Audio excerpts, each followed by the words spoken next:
What's happening, folks? Back with another reaction, back with some more classic acid trance. And indeed, this is one from a year that I've long talked about as being maybe the peak in the golden era of both acid trance and acid techno, 1996. And also from one of my all-time favorite producers. And in the world of acid trance, acid hard trance, one that I put up against anybody, although I always speak of him in the same breath as Pablo Gargano, and we're talking about Michael Kors. Now, most of his most famous tracks are under the Kors with a C name on Noom. Big shout out to Noom. But this is actually one that he did on Time Unlimited, another German trance label, under his secondary name Albion. Now, he made tunes under some different names beyond that, but yes, Kors with a C and Albion are probably his most famous producer, what's the right word, aliases. Again, he's also made tunes under some other names. Nevertheless, this is one of his signature tracks, as I think I wrote on Discogs many a year ago. Now, to be fair, there are other tunes from Michael Kors that I'm even more fond of, but this is an all-time classic, and I do like it a great deal. It's got melancholy, it's got melody, but a lot of atmosphere, and indeed the atmosphere is a bit dark in addition to feeling somewhat melancholy. And it also has, not surprisingly, a lot of acid, especially in the back half when the acid it goes a bit wild. It goes from being a supporting element to a flourishing, like a acid solo section. So yeah, it's an all-time classic. I remember this one being on at least a couple mixtapes that I had from other DJs, as well as I think it was maybe a mixed CD, but it was like a CD release, and I remember this track also being on there. So yes, as I said, he's made tunes under the name Mirage, again, Kors, he's made tunes in conjunction with others under the name Space Surfer, but this is Michael Kors at the absolute top of his game, and it's as good as several of his top-level Noom releases, even if one or two of those I would put above this. People know, I reacted to Matabu Part 2, and I think Ice Rain also. I don't think I've reacted to Matabu Part 1, so I'll have to do that at some point. But yes, there's a few out there that I hold even like a half step above this one, but this is an all-time classic, and it's been in a number of my mixes over the years. Let's hear it. Now, there's two mixes of This Is For. We're going to hear the longer version, the club mix. Indeed, the bonus mix is like half as long, and I don't think the sequencing of it is quite as compelling, and I also think it's just too short, so I never play that one, because if I'm going to play This Is For, I'm going to do the club mix. Now, there's a hidden gem on here, which I have not reacted to also, or neither have I reacted to. I'm not sure what the phrasing should be there. But yeah, it's called Descent. And that one I don't ever remember being on any DJ mixtapes, or I never heard it at a party. So when I got this record, I was like, oh, there's a hidden gem in Michael Kors' catalog. And that one is not melancholic. It's energetic, it's got this exploratory feel to it. So I like that one a lot. But when it comes to this release, This Is For is the signature marquee track. Nevertheless, I will come back and react to Descent in the not-too-distant future, but here we go. This is Michael Kors, with a K, as Albion, which was his sobriquet, or his working name on his Time Unlimited releases, and the track is called, or rather, it's the club mix of This Is For, and as I said, it's from 1996.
of his compositions.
Blanket melody coming in.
This is for.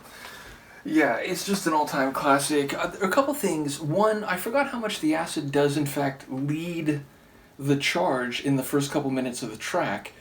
And again, there's melody in there. That blanket melody, as I called it, which sort of, it has a bit of a mysterious sound, maybe even slightly less melancholic than I was remembering, and a bit more mysterious and dark. But that's one of the things I immediately recall when I think of this track. But again, the opening couple minutes, it's really just this gurgling cacophony of acid work, and then as the track goes along, that only increases.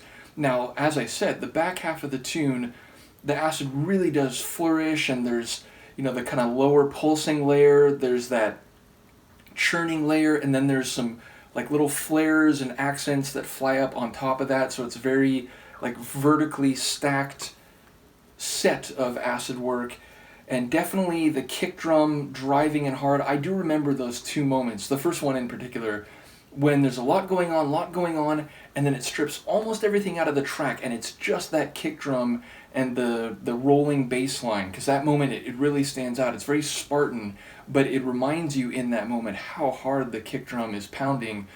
But another thing, or a couple other things I didn't really remember, like number one, I wasn't thinking of that, like, respiration, maybe scratching, perhaps even better, almost like a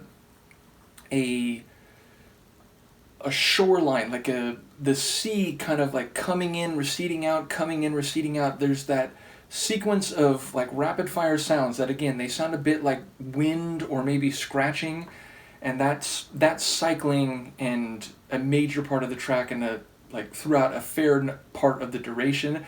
And then those little wood tap rhythms, which I remembered a bit, but not as much as they actually do feature in the track. So yeah, it's a very dense tune, a lot going on, though again, there are moments where it strips almost everything out and then builds it back up again. The ending there, you can hear, the "This Is For" and that other vocal sample, which I'm not quite sure what it says. They do sound like, futuristic PA system announcements in some sci-fi movie. They go right to the end, as does the like driving bass line. So it's the kind of track, like, you could end a set with it, but for me it'd be the kind of track that I do mix out of, but I let this track run almost all the way to the end, and I do a long double drop. So there might be like, multiple measures where I'm playing both tracks. And so, like, even as the new track kind of takes over, and maybe its own bass line comes in, and, maybe an own little like acid stab, so like you're really hearing a lot of the new track, you'd still be hearing that "This Is For," and those little acid flourishes on the way out. So this is one that, like, it lends itself well to a long arc transition into the next track, because there's still enough going on that you'll be aware, you're still getting the flavor of "This Is For" on the way out the door. So again, it's a masterpiece. It's Michael Kors at a time when he could basically do no wrong. I've said this before, the last couple records he put out on Noom, at the, like, I think it was actually into the early 2000s, it was like 2000, 2001, maybe 2002, they're still good, high quality production. Maybe not my favorite compared to everything he did between like 95 and 98, which, again, it's untouchable, it's flawless, which incidentally I often compare him to Pablo Gargano, because again, they're basically my two favorite producers when it comes to acid trance, in a world where there's a lot of good acid trance producers, Nuclear Hyde, Steinmeier, Kai Tracid, especially under his earlier names, like Acute Genius and Formic Acid. But yes, those two are my absolute favorite, and it's the same thing with Pablo. Like 95 to 98, flawless. Even like 99, can't do anything wrong. His last couple tracks before he walked away from the scene for a long time, they're good. They have high quality production, and they're more like melodic trance, maybe even like progressive trance, still with a bit of hard trance flavor. So, comparing them to what he did between 95 and 98, I'll put them a half tier below. So yeah, it's interesting that the careers of my two favorite acid trance artists really do mirror each other, though they were on different labels, and as far as I know, never did any collaboration. So, and both of them in recent years have come back just a little bit to like make 2 or 3 tracks. And again, like I know there was a Pablo Gargano tune, that I think it was only out digitally.